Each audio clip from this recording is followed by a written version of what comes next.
Alors passons à l'actualité suivante. Alors comme j'avais petite rétrospective sur le live précédent, effectivement, comme on avait parlé d'une société qui proposait un service d'avocat via l'IA en fait, et via une branche, on va dire, travailler sur les textes de loi d'IA comme chat GPT.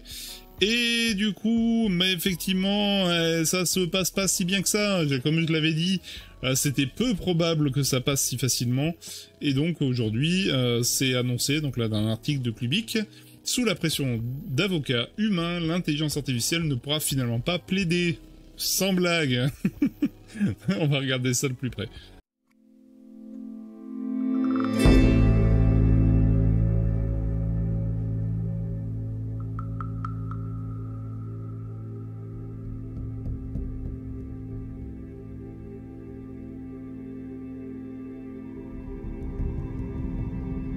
L'IA qui devait jouer le rôle d'avocat ne pourra finalement pas être utilisée devant une cour de justice. La start-up, donc c'était bien elle, Do Not Pay, ne proposera finalement pas son intelligence artificielle pour jouer le rôle d'avocat. Plusieurs barreaux d'État lui ont signifié qu'elle pouvait être poursuivie si elle tentait cette opération. 6 mois de prison à cause de l'IA, ouais, ça serait peut-être un peu cher payé quand même. Donc c'était il y a un peu plus de 2 semaines, la startup Don't Pay, donc ça j'avais traité dans le live précédent, développait un chatbot spécialisé dans le service juridique.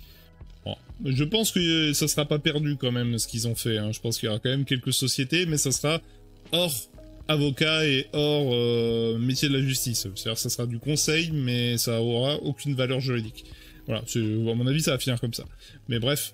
Donc, annoncer une IA qui allait pour la première fois pouvoir plaider devant une cour de justice. Malheureusement, voilà, le dossier était celui d'une violation du code de la route. Ça, c'était assez basique quand même. Que l'accusé défendrait seul, accompagné de son smartphone, où aurait été installée l'intelligence artificielle. Malheureusement, l'entreprise américaine vient de révéler qu'elle annulait son projet après avoir été mis en garde par les autorités judiciaires. Et oui, sans blague, je m'attendais bien quand même qu'elle allait avoir une opposition farouche. Les mecs, ils vont défendre leur bout de gras quand même, hein, parce que clairement, là, une IA comme ça peut effectivement être particulièrement efficace face à des textes de loi, parce que les textes de loi sont quand même en général vachement carrés, quoi. Donc du coup, et en plus, il pourrait le comparer avec les textes de loi des autres pays qui couvrent certaines, on va dire, certains angles morts et points noirs de certaines lois pour proposer une interprétation différente potentiellement. Donc ça pouvait être en plus riche d'enseignements, mais malheureusement, du coup, il y a une barrière qui vient de se mettre entre la justice humaine et l'assistance par IA. Donc... après avoir reçu des menaces de la part du procureur du bureau de l'État, il semble probable qu'il me mette en prison pour 6 mois si je vais jusqu'au bout de mon projet d'amener un robot avocat dans une salle d'audience physique. Oui. En plus, ils ont fait ça dans le dos du juge. Ouais. Je pense que effectivement, il n'a pas beaucoup apprécié la blague. Un exercice illégal du droit. Il faut dire que l'idée étonnante de l'entreprise tech avait créé des remous dans le monde de la justice américaine.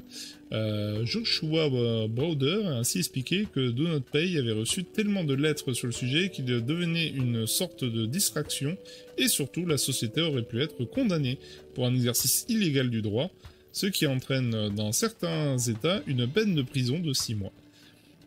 Un bien pour un mal, le chatbot censé jouer le rôle d'avocat s'appuyait en effet sur la technologie de ChatGPT, qui est pour le moment loin d'être infaillible.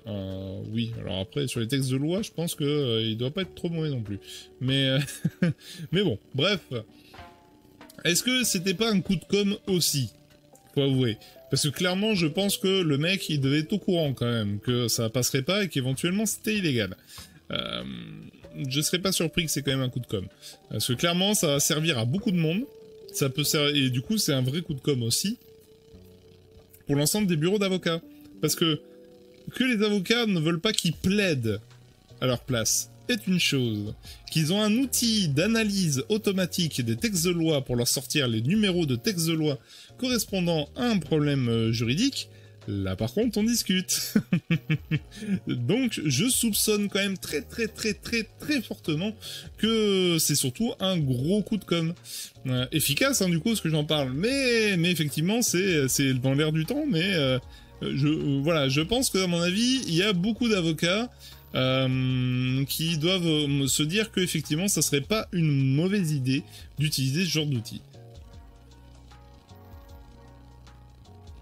Alors, ça aurait été drôle, alors je te le mets en avant, ça aurait été drôle que les mecs utilisent l'IA pour se défendre. Oui, bon, je pense qu'il n'y a pas besoin, mais oui, c'est vrai que ça aurait été drôle. Mais en même temps, voilà, s'il avait pas le droit, il va pas le faire doublement en fait. Voilà, il va pas se défendre d'avoir utilisé une IA pour plaider en plaidant avec une IA. Je pense que ça aurait été compliqué quand même. Je pense que le juge n'aurait pas apprécié la plaisanterie. Mais en tout cas, ce qui est sûr, c'est que là, je pense vraiment que c'est plutôt un coup de com'. Parce que, bah, clairement, c'est le... Enfin, je pense que tu t'attaques pas en tant qu'entreprise, tu ne t'attaques pas au marché des avocats sans avoir un minimum de connaissances juridiques. Voilà, parce que sinon, vraiment, le mec, c'est vraiment un teubé, quoi. Hein. Enfin, voilà, et j'ai du mal à y croire. Parce que tu mets pas en place ce genre d'outils comme ça. Par contre, c'est un vrai coup de com', quoi. Clairement, voilà, ils se sont fait jeter parce que clairement, il y a une barrière qui s'y est mise, mais à aucun moment, ils disent qu'ils n'ont pas le droit de l'utiliser. Il a pas le droit de plaider, ce qui est très différent. Donc, on va voir, je pense qu'à mon avis, on entendra parler assez vite. Hein. Clairement, je pense que ça va dépasser les frontières assez rapidement. Parce que clairement, le milieu juridique, bah, c'est assez facile. Enfin, facile.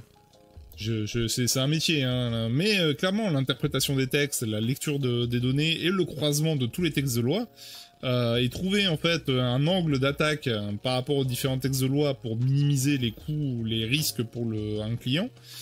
Et oui, une IA est particulièrement efficace pour ce genre de croisement de textes de loi. Clairement, je pense que avec ce système-là, il y en a beaucoup qui vont pouvoir sortir pour vice de procédure, tout simplement parce qu'ils pourront sortir un texte de loi obscur d'un fin fond de... Voilà, je pense qu'il y aura aussi des débordements à cause de ça, mais clairement, ça permettrait potentiellement aussi... bah, ça veut dire que potentiellement les États pourraient utiliser des IA pour améliorer les textes de loi, pour faire en sorte qu'ils soient plus justes et qu'il n'y ait pas d'approche ou d'angle voilà, pour permettre de contourner la loi facilement. Les IA pourraient permettre en fait l'ensemble de ces permutations possibles. Voilà, donc ça pourrait apporter des bonnes choses. Mais en tout cas, là, ce qui est sûr dans ce cas-là, clairement, c'est un coup de com'. Et ChatGPT, effectivement, est quand même faillible. Hein, il n'est pas pleinement opérationnel pour l'instant.